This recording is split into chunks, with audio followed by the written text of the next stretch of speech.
মুভির শুরুতে আমরা একটা গাড়ি দেখতে পাই, যেখানে আমরা ইউনুস নামের এক ব্যক্তিকে দেখতে পাই। সে খুব তাড়াহুড়া করে গাড়ি চালাচ্ছিল আর বারবার পেছনে ফিরে তাকাচ্ছিল।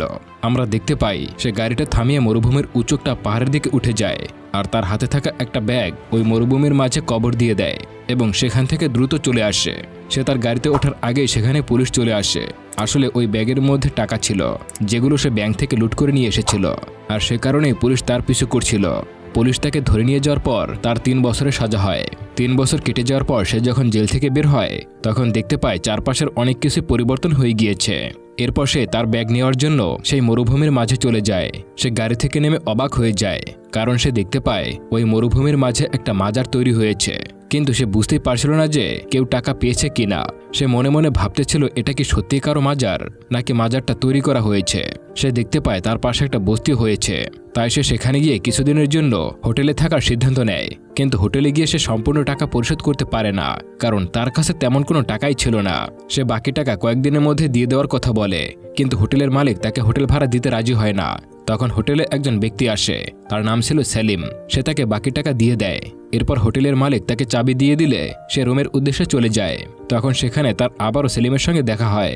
সেলিম তাকে বলে, আপনি কি এখানে কোনো রোগ সারানোর জন্য এসেছেন? তখন ইউসুফ তাকে বলে, না, আমি এখানে কিছু একটা খুঁজতে এসেছিলাম।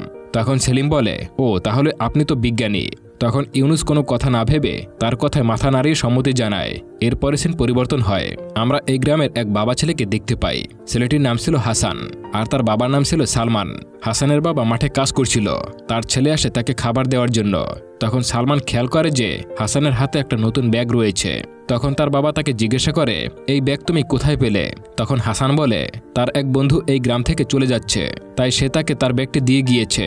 এটা শুনে হাসানের বাবা আবারও কাজের জন্য বেরিয়ে যায়। আর এটা থেকে আমরা জানতে পারি এই গ্রামের অধিকাংশ মানুষ এই গ্রাম ছেড়ে চলে যায়, কারণ বৃষ্টি না হওয়ার কারণে তারা ফসল চাষ করতে পারছিল না। কিন্তু সালমান চাচ্ছিল কেউ যেন এই গ্রাম থেকে না চলে যায়। কিছুক্ষণ পরে ওইখানে আমরা আরও একটা গাড়ি দেখতে পাই। গাড়ি থেকে নামা এই ব্যক্তিটির নাম হলো কালাম। সেই ব্যক্তি ওই গ্রামের মধ্যে যায়। সে একটা ক্লিনিকের ভেতরে যায়। তখন তাকে এক ব্যক্তি তার রুমে নিয়ে যায়। আসলে সে ছিল একজন সরকারি কর্মকর্তা এবং এই গ্রামে এসেছে লোকজনের চিকিৎসা করার জন্য। সেই দিন রাতে ইউনুস ওই পাহাড়ের ওইখানে যায়। সেখানে সে একজন লোকে কুকুর নিয়ে পাহারা দিতে দেখতে পায়। তাই সে সামনে দিয়ে না উঠে অন্য রাস্তা দিয়ে পাহাড়ের উপরে উঠে পড়ে। উপরে উঠে সে ওই লোকটির মাথায় আঘাত করে। আসলে এই লোকটি মাজার দেখাশোনার কাজ করছিল না, সে ছিল একজন চোর। সে মাজারে মানত করা কয়েন চুরি করতে এসেছে। এই লোকটির মাথায় আঘাত করার সাথে সাথে আশেপাশের থাকা মাজার দেখাশোনা করার লোক চলে আসে। তার আসার শব্দ শুনে ইউনুস সেখান থেকে পালিয়ে যায়। পরের দিন আমরা দেখতে পাই সালমান মাঠে কাজ করছিল। সে তার ছেলে হাসানকে বলছিল, আমি রেডিওতে শুনতে পেয়েছি এইবার হয়তো এখানে বৃষ্টি হবে। তখন তার ছেলে হাসান বলে, এই কথা তো আপনি প্রতিবারই বলেন, আর এই কথাটা শুনতে শুনতে বহু বছর হয়ে গিয়েছে। এখন আমাদের এখান থেকে চলে যাওয়া উচিত, কারণ আমার সমস্ত বন্ধুরা এখান থেকে চলে গিয়েছে। কিন্তু তার বাবা সালমান তার কোনো কথাই শোনে না। অন্যদিকে মাজার দেখাশোনা করা সেই লোক, যার নাম ছিল আজিজ, সে তার ছেলেকে ভেড়া চড়ানোর জন্য পাঠায়। সে তার ছেলের সঙ্গে সবসময় ওই কুকুরটি পাঠাতো। পরের সিনে আমরা দেখতে পাই ইউনুস সেলুনের দোকানে যায়। সেখানে সেলিম ছিল। সে সবাইকে বলে এর নাম হলো ইউনুস, সে একজন বিজ্ঞানী, এখানে বিশেষ কিছু খোঁজার জন্য এসেছে। তখন সেলুনের লোক বলে, তাহলে তো আপনি খুবই ব্যস্ত মানুষ। কিছুক্ষণ পর সেখানে আজিজও চলে আসে। তখন সেলিম বলে, তুমি তো আমাদের হিরো, আচ্ছা রাতে কি হয়েছিল বলো তো? তখন আজিজ বলে, চুরি করতে এসেছিল দুজন, তাদের মধ্যে একজনকে ধরেছি এবং অন্যজন আমার উপস্থিতি টের পেয়ে পালিয়ে গিয়েছে। কিছুক্ষণ পর ইউনুস তার চুল কাটা শেষ করে বাইরে গিয়ে তার বন্ধুকে ফোন দেয়। সে তার বন্ধুকে বলে, এখানে আমার তোমাকে প্রয়োজন, তুমি খুব দ্রুত এখানে চলে আসো। অন্যদিকে আমরা কালামকে দেখতে পাই। সে রোগী দেখার জন্য বসেছিল। তখন সেখানে তার প্রথম পেশেন্ট আসে। সেই রোগীকে সে তার রোগের কথা জিজ্ঞাসা করলে সে বলে তার মাথা ব্যথা প্রায় 20 বছর ধরে, কিন্তু ঠিকঠাক মতো সারছে না। তখন কালাম তাকে কিছু ঔষধ দিয়ে পাঠিয়ে দেয়। দ্বিতীয় পেশেন্ট আসলে সে তাকে বলে তার নাকি শুধুমাত্র শুক্রবার আর সোমবার কাশি আসে। এটা শুনে কালাম অবাক হয়ে যায়। সে বলে এটা কিভাবে সম্ভব? পরবর্তীতে আরও কয়েকজন মহিলা রোগী আসে। সে তাদেরকে ওষুধ দিয়ে পাঠিয়ে দেয়। তখন কালাম মনে মনে ভাবতে থাকে, এখানে কি শুধু মহিলা রোগী আছে?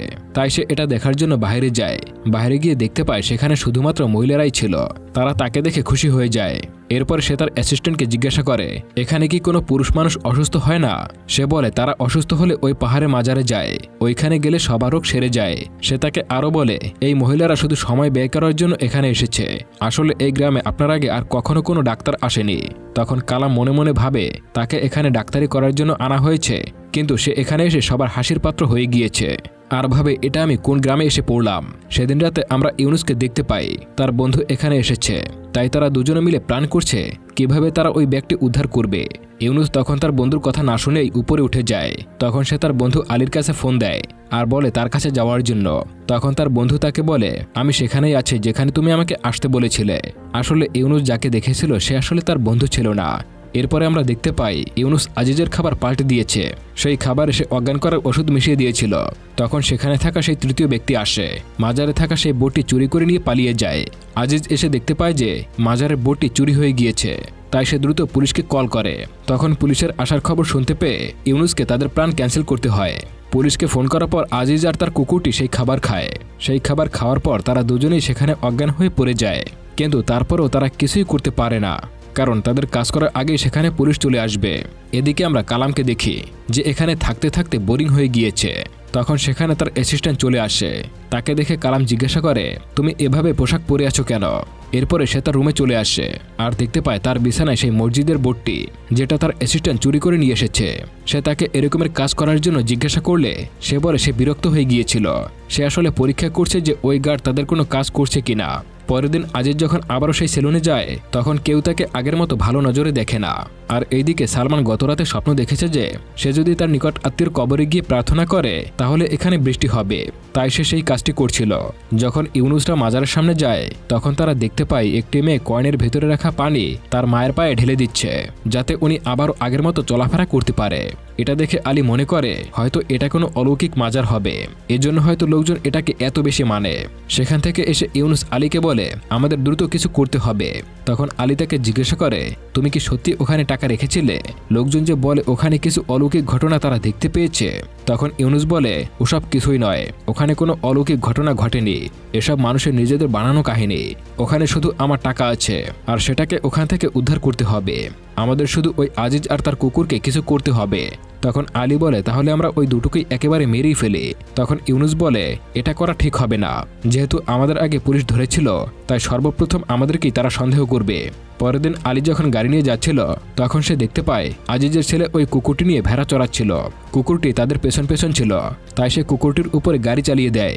কুকুরটির এই অবস্থার জন্য আজিজ তার ছেলেকে দায়ী করে এবং অনেক মারতে থাকে। এরপর সে কুকুরকে নিয়ে কালামের কাছে চলে যায়।